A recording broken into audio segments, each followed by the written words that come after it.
ಬೇಬೀಸ್ಗೆ ಎಷ್ಟು ಗಂಟೆಗೆ ಒಮ್ಮೆ ಫೀಡ್ ಮಾಡಬೇಕು ಅಂತ ತುಂಬಾ ಮದರ್ಸ್ಗೆ ಡೌಟ್ ಇರುತ್ತೆ. ನಾನು ಈ ವಿಡಿಯೋದಲ್ಲಿ ಹೇಳ್ತೀನಿ. ನಾನು ನಿಮ್ಮ ಮಕ್ಕಳ ಡಾಕ್ಟರ್ ಸುನಿಲ್. ಈ ವಿಡಿಯೋನ ಖಂಡಿತ ಲೈಕ್ ಮಾಡಿ, ಶೇರ್ ಮಾಡಿ, ಫಾಲೋ ಮಾಡಿ. ನಿಮ್ಗೆ ಏನೇ ಡೌಟ್ಸ್ ಇದ್ರೆ ಕಾಮೆಂಟ್ ಮಾಡಿ ನನಗೆ ತಿಳಿಸ್ಕೊಡಿ. ಮೊದಲನೇದಾಗಿ ಮಗು ಹುಟ್ಟಿದ ಮೇಲೆ ವಿತಿನ್ 1 hour ಫೀಡಿಂಗ್ ಅನ್ನೋದು ಸ್ಟಾರ್ಟ್ ಮಾಡಬೇಕಾಗತ್ತೆ. ಮತ್ತೆ ದಿನಕ್ಕೆ 8 to 12 ಟೈಮ್ಸ್ ಫೀಡಿಂಗ್ ಅನ್ನೋದು ಮಾಡಬೇಕಾಗತ್ತೆ. ಈ ತರ 8 to 12 ಟೈಮ್ಸ್ ಅನ್ನೋದು ಫಸ್ಟ್ 1.5 month ನೀವು ಮಾಡಬೇಕಾಗತ್ತೆ. ಅಂದ್ರೆ ಎವ್ರಿ 2 to 3 hours ಒಂದ್ಸತಿ ನೀವು ಫೀಡಿಂಗ್ ಅನ್ನೋದು ಮಾಡಬೇಕು. ಯಾಕೆ ಇಷ್ಟು ಫ್ರೀಕ್ವೆಂಟ್ ಆಗಿ ಮಾಡಬೇಕು ಅಂತಂದ್ರೆ, ಒಂದು ಬ್ರೆಸ್ಟ್ ಮಿಲ್ಕ್ ಅನ್ನೋದು ವಿತಿನ್ 2 hours ಡೈಜೆಸ್ಟ್ ಆಗ್ಬಿಡತ್ತೆ. ಮತ್ತೆ ತುಂಬಾ ಸತಿ ಸಕ್ ಮಾಡೋದ್ರಿಂದ ಮಿಲ್ಕ್ ಅನ್ನೋದು ಜಾಸ್ತಿ ಪ್ರೊಡ್ಯೂಸ್ ಆಗುತ್ತೆ. ಈ ಮಿಲ್ಕ್ ಪ್ರೊಡಕ್ಷನ್ ಅನ್ನೋದು ಜಾಸ್ತಿ ಆಗ್ಬೇಕು ಅಂದ್ರೆ ದಿನೇ ಈ ತರ ನೀವು 8 to 12 ಟೈಮ್ಸ್ ಡೇ ಫೀಡ್ ಮಾಡಬೇಕಾಗತ್ತೆ. ಮತ್ತೆ ಫೀಡಿಂಗ್ ಒಂದ್ಸತಿ ಸ್ಟಾರ್ಟ್ ಮಾಡಿದ್ಮೇಲೆ ಎಷ್ಟು ನಿಮಿಷ ಮಾಡಬೇಕು ಅಂತ ಪೇರೆಂಟ್ಸ್ಗೆ ಡೌಟ್ ಇರುತ್ತೆ. ಕೆಲವೊಂದು ಬೇಬೀಸ್ ವಿತಿನ್ 5 minutes ಮಾಡುತ್ತೆ, ಕೆಲವೊಂದು ಬೇಬೀಸ್ ಅಪ್ ಟು 30 minutes ತಗೊಳುತ್ತೆ. ಆವ್ರೇಜ್ ಆಗಿ 10 to 15 minutes ತಗೋಬೇಕು. ಮತ್ತೆ ಯೂಶಲಿ 1.5 month ಆದ್ಮೇಲೆ ನೀವು 6 to 7 ಟೈಮ್ಸ್ ಡೇ ಫೀಡಿಂಗ್ ಮಾಡಿದ್ರೆ ಸಾಕು ಬೇಬಿಗೆ.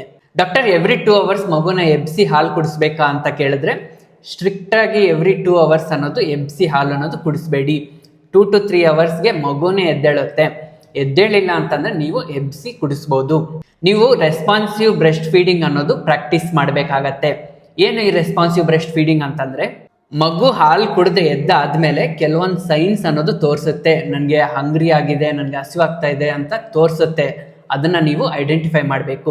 ಮಗು ನಿದ್ದೆಯಿಂದ ಎದ್ದಾದ್ಮೇಲೆ ಕಣ್ಣು ಬಡಿತ ಮಾಡೋದಾಗ್ಲಿ, ಇಲ್ಲಾಂದ್ರೆ ಹೆಡ್ ಒಂದ್ ಕಡೆ ಟರ್ನ್ ಮಾಡೋದಾಗ್ಲಿ, ಪದೇ ಪದೇ ಬಾಯಿ ಓಪನ್ ಮಾಡೋದಾಗ್ಲಿ, ಸ್ವಲ್ಪ ಸ್ಟ್ರೆಚಿಂಗ್ ಮೂವ್ಮೆಂಟ್ಸ್ ಮಾಡೋದಾಗ್ಲಿ, ಮತ್ತೆ ಇಲ್ಲಾಂದ್ರೆ ಪಕ್ಕದಲ್ಲಿ ಬಟ್ಟೆ ಏನಾದ್ರೂ ಸಿಕ್ಕಿದೆ ಅಂದ್ರೆ ಬಟ್ಟೆಯನ್ನ ಚೀಪೋದಾಗ್ಲಿ, ಇಲ್ಲಾಂದ್ರೆ ಕೈ ಬೆರಳನ್ನ ಚೀಪೋದಾಗ್ಲಿ, ಈ ತರ ಮಾಡ್ತಾ ಇರುತ್ತೆ. ಈ ತರ ಸೈನ್ಸ್ ಹಂಗರ್ ಕ್ಯೂಸ್ ನ ನೀವು ಐಡೆಂಟಿಫೈ ಮಾಡಬೇಕು. ಈ ತರ ಇದ್ದಾಗ ನೀವು ಇಮಿಡಿಯೇಟ್ ಆಗಿ ಫೀಡ್ ಮಾಡ್ಬೇಕಾಗತ್ತೆ.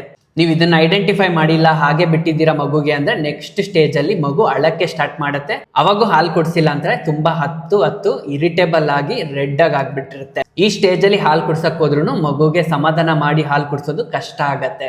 ಇದನ್ನ ನಾವು ರೆಸ್ಪಾನ್ಸಿವ್ ಫೀಡಿಂಗ್ ಅಂತ ಕರಿತೀವಿ. ಮಗು ಹಂಗ್ರಿ ಸೈನ್ಸ್ ಏನಾದ್ರೂ ತೋರಿಸ್ತಾ ಇದೆ ಅಂತಂದ್ರೆ ಅದನ್ನ ನೀವು ಐಡೆಂಟಿಫೈ ಮಾಡಬೇಕು.